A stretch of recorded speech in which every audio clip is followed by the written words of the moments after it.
Hello everyone, welcome back to our channel. तो आज फिर बहुत ही इम्पोर्टेंट जो आपका सब्जेक्ट है ईवीएस, जो सीटेट में एनसीईआरटी से पूछा जाता है, उसी का आज हम क्लास फोर्थ की चर्चा करेंगे, जिसमें हम सबसे पहला चैप्टर देखेंगे, चलो चलें स्कूल।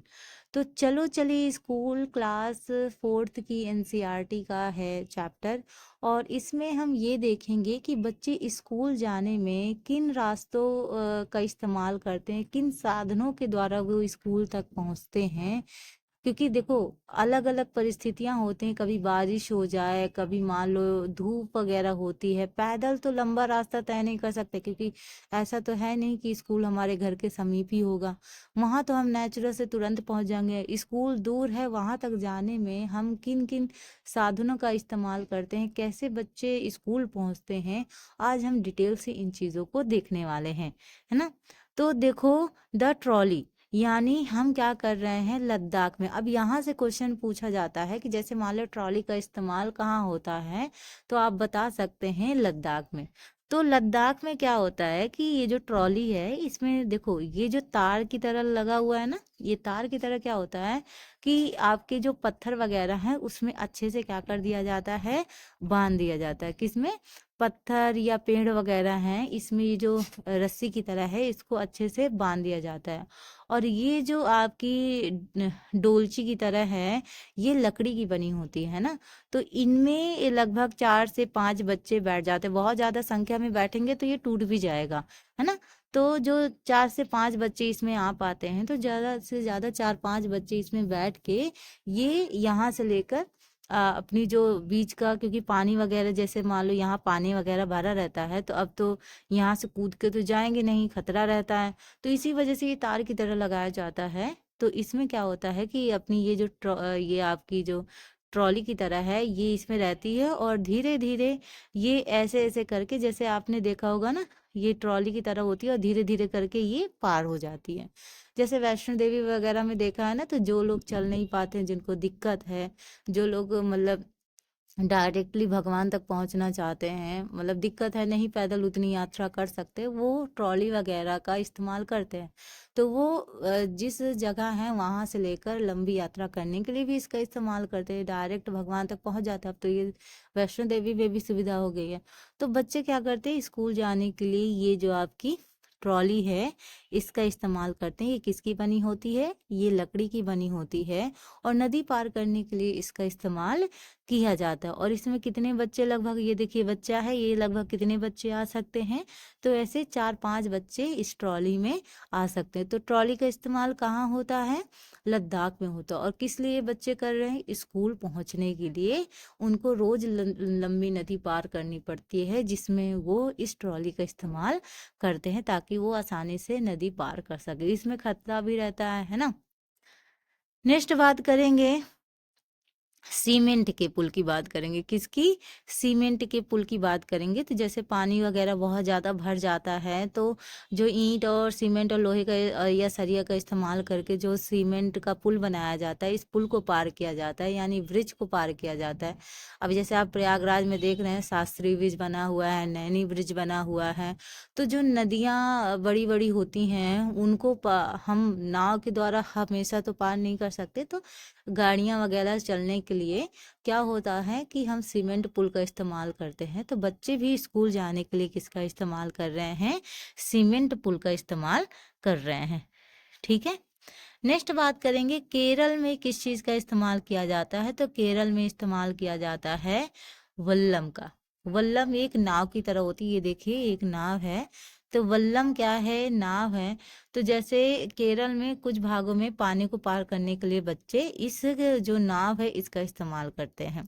तो नाव से वो क्या करते हैं, नदी पार करते हैं और अपने स्कूल पहुंच जाते हैं। तो अगर क्वेश्चन आएगा कि वल्लम का इस्तेमाल कहाँ होता है, तो आप बताएंगे केरल में। ठीक है।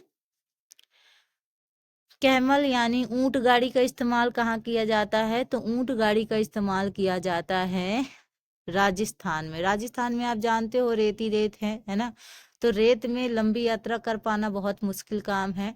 और रेत, जब अगर मान लो धूप पड़ रही है तो रेत गर्म भी हो जाती है। तो इसके लिए बच्चे क्या करते हैं, ऊंट गाड़ी का इस्तेमाल करते हैं, ताकि वो अपने स्कूल पहुंच जाएं। ठीक है, चलो नेक्स्ट बात करते हैं बैलगाड़ी का इस्तेमाल। यानी मैदानी इलाकों को पार करने के लिए हम, जैसे मैदानी इलाका क्या होता है, जो सपाट इलाके होते हैं, घास वगैरह होती हैं, हरी हरी खेत वगैरह के बीच से। ठीक है, तो मैदानी इलाकों में बच्चे बैलगाड़ी का इस्तेमाल करते हैं। बैलगाड़ी में दो बैल होते हैं, पीछे पहिया दो ठो लगे रहते हैं, और यहाँ बैठने की जगह होती है जहाँ बच्चे आराम से, गाँव वाँव में आपने अगर भ्रमण किया हो, आप घूमने गए हो, तो आप जानते हैं कि गांव में बैलगाड़ी का इस्तेमाल किया। पहले तो बैलगाड़ी का इस्तेमाल बहुत होता था, अब तो ट्रैक्टर और भी बहुत सारी सुविधाएं हो गई हैं, तो इतना अभी आपको इतना ज़्यादा बैलगाड़ी वगैरह का इस्तेमाल देखने को नहीं मिलेगा। लेकिन बैलगाड़ी का इस्तेमाल ज़्यादा, क्योंकि देखो इसमें समय तो लगता है, क्योंकि बहुत बैलगाड़ी ट्रेन की तरह तो भागती नहीं है है ना, तो इसमें समय लगता है, लेकिन बैलगाड़ी से आराम से यात्रा की जा सकती है। और बहुत ज्यादा अगर लोग बैठ गए तो ये बैलगाड़ी ऊपर उठ जाएगी, है ना। तो इसमें बहुत ज्यादा मतलब लोगों को बैठा भी नहीं सकते कि ढेर सारे लोग आके बैठ जाएं। लेकिन बच्चे इसमें क्या करते हैं, जैसे मान लो ये बैलगाड़ी है ना, क्योंकि मेरे यहाँ बैलगाड़ी थी तो इसलिए मैं आपको बता रही हूँ कि ये बैलगाड़ी है जैसे, तो इसके जो पीछे वाले हिस्से में है, अगर वहां पे बहुत सारे लोग बैठ जाएंगे ना, तो ये जो आगे का हिस्सा है ना, ये जो आपको, एक सेकेंड रुकिएगा, ये जो आपके आगे का हिस्सा है ना, ये उठ जाएगा, है ना। जैसे ये जो आगे का हिस्सा ऐसे ऐसे आपको दिख रहा है ना, ये आपके जो बैल है ना उसके गर्दन पे रखे हुए हैं। ये देखो, ये अगर आप, मैं एक सेकेंड जूम कर देती हूँ तो आपको ज्यादा दिखेगा। ये देखो, ये जो बैलगाड़ी है, पहिया दो ठो लगा हुआ है, और यहाँ गर्दन पे, मतलब बैल के दो ठो बैल के गर्दन पे ये जो लकड़ी है इस पे लगा रहता है, और ये जो आगे का है ये इस पे टच रहता है ना, इस पे जुड़ा रहता है।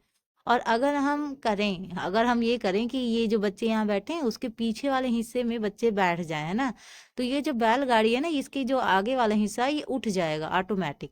तो इसीलिए ज्यादातर लोग क्या करते हैं, इसके आगे वाले हिस्से में बैठते हैं ताकि वो पीछे से उठे नहीं। और बहुत ज्यादा लोग इस पे नहीं बैठ पाते हैं, मतलब लिमिटेड ही बैठ पाते हैं। तो अगर पूछा जाएगा कि बैलगाड़ी का इस्तेमाल कहाँ होता है, तो मैदानी इलाकों में होता है, और बच्चे स्कूल जाने के लिए बैलगाड़ी का इस्तेमाल कर रहे हैं। ठीक है, नेक्स्ट बात करते बाईसाइकिल यानी साइकिल की सवारी। हम लंबे सफर के लिए, आपने भी सवारी की होगी, हमने भी सवारी की है। स्कूल जाने के लिए हम लोग साइकिल में जाते थे, और एक लोग को पीछे भी बैठा के लेके जाते थे। लेकिन साइकिल में जाते थे तो ग्रुप में जाते थे, है ना, ऐसे नहीं सिंगल नहीं, बातें करते करते इधर उधर, कोई तेज चला रहा है, कोई कैंची चला रहा है, कोई खड़े होके साइकिल चलाता है। हर किसी ने अपनी अपनी शौक पूरी की होगी, और कई बार हम गिरे भी हैं साइकिल में। तो बच्चे स्कूल जाने के लिए, लंबा रास्ता तय करने के लिए साइकिलों का इस्तेमाल करते हैं, और ऐसे ही ग्रुप बना के लड़कियां साइकिल से अपने स्कूल जाती हैं। ठीक है, चलिए नेक्स्ट बात करते हैं उत्तरांचल की।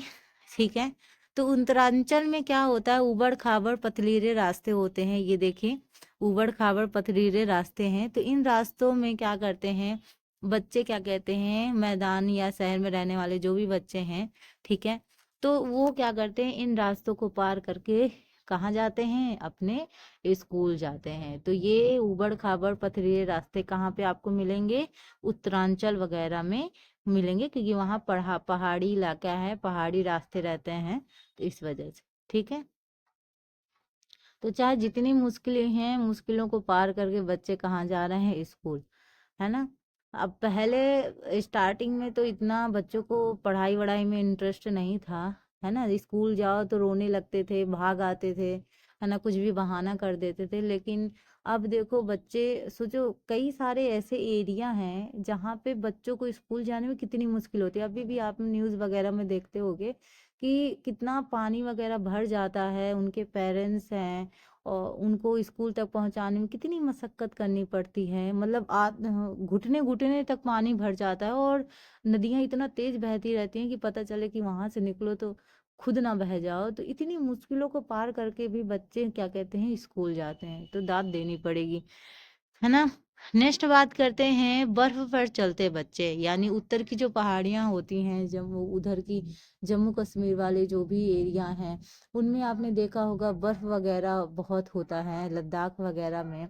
ठीक है, तो बर्फ वगैरह बहुत होता है, तो उधर की जो उत्तर की पहाड़ियां हैं वहां से बच्चे क्या कहते हैं, बर्फ को पार करते करते क्या कहाँ जाते हैं, स्कूल जाते हैं। जो ताजी बर्फ होती है वो पैर में ही धस जाती है ना। अगर बर्फ जमी हुई हो तो फिसलन भी हो सकती है। यानी सोचो, इतनी मुश्किलें पार करके बच्चे कहाँ जा रहे हैं, बच्चे अपने स्कूल जा रहे हैं। मीलों लंबी यात्रा बर्फ पर ही वो तय करते हैं। तो ये किधर है, ये उत्तर की पहाड़ियों में होता है ऐसे। नेक्स्ट बात करेंगे, ठीक है, गुजरात की। ठीक है, जुगाड़ है ना। क्या है जुगाड़, ये देखिए आपको बाइक की तरह नजर आ रहा होगा। आगे का हिस्सा तो पूरा बाइक का ही है ना, और पीछे का हिस्सा ये आपकी ट्रॉली की तरह लग रहा है ना। तो ये है गुजरात की जुगाड़। जुगाड़ नाम से इसको जाना जाता है। इस फटफट मतलब फटफट करके आवाज भी करती है, फटफटिया कह सकते हो आप इसको, है ना। और देखो आगे ये चलाने वाला बाइक की तरह चला रहा है, और पीछे इतने सारे ट्रॉली में बच्चे बैठे हैं। आपने देखा भी होगा, अभी भी कुछ गाड़ियां ऐसी हैं, बाइक की तरह तो नहीं आगे रहता है बहुत ज्यादा, लेकिन आगे का हिस्सा ऐसे जैसे वो सामान ढोने वाली आप गाड़ी देखते हो, सामान ढोने वाली गाड़ी में ये पीछे का हिस्सा ऐसे रहता है और आगे का हिस्सा इतना छोटा सा रहता है ना। इसी में देखो दो लोग घुसे बैठे रहते हैं। और सोचो ये बहुत छोटा रहता है, मतलब आगे का हिस्सा आप देखोगे तो बहुत छोटा रहता है। आपने वो वाली देखी होगी, लेकिन ये आप पहली बार देख रहे होगे कि गुजरात में ये चलती है, जिसका नाम है जुगाड़। ठीक है, तो आगे से ये मोटर बाइक की तरह दिखती है, पर पीछे से लकड़ी के भट्टों से ये बनी होती है। इसको क्या बोलते हैं, जुगाड़ बोलते हैं। ठीक है, ये किसकी बनी होती है, लकड़ी की। तो ये जो आपका इम्पोर्टेंट टॉपिक है, जो आपका क्लास 4 का पहला पार्ट है, उसको हमने कंप्लीट किया। धीरे धीरे करके हम और भी चैप्टर कंप्लीट करेंगे। तो आई होप आपको ये चैप्टर पसंद आया होगा। आप ये मत सोचिए कि इसमें किस तरीके से दिया हुआ है, यहाँ जो चीज़ें दिया हुए हैं वल्लम का इस्तेमाल कहाँ होता है, ऐसे तरीके से क्वेश्चंस पूछे जाते हैं। तो इसका जब आप PYQ बेस्ड क्वेश्चन सॉल्व करोगे तो आपको अच्छे से कॉन्सेप्ट क्लियर हो जाएगा। तो धीरे धीरे हर चीज़ होगी। तो जुलाई एग्ज़ाम के लिए अच्छे से प्रिपरेशन कीजिए, ताकि एक ही बार में एग्ज़ाम क्वालिफाई हो जाए, क्योंकि बार बार करने से हमारा मोटिवेशन भी कम होता है और फिर हमारा समय भी जाता है। तो अपना समय बचाने के लिए और जल्दी प्रोग्रेस करने के लिए हमें समय से पहले ही मेहनत करनी पड़ेगी, तभी समय से काम होगा। तो समय समय पर हर चीज़ की जाती है, तभी हमारा समय और समय बेहतर होता है। तो चलिए मिलते हैं नेक्स्ट क्लास में, तब तक के लिए ध्यान रखिए एंड पढ़ाई करते रहिए। Thank you for watching.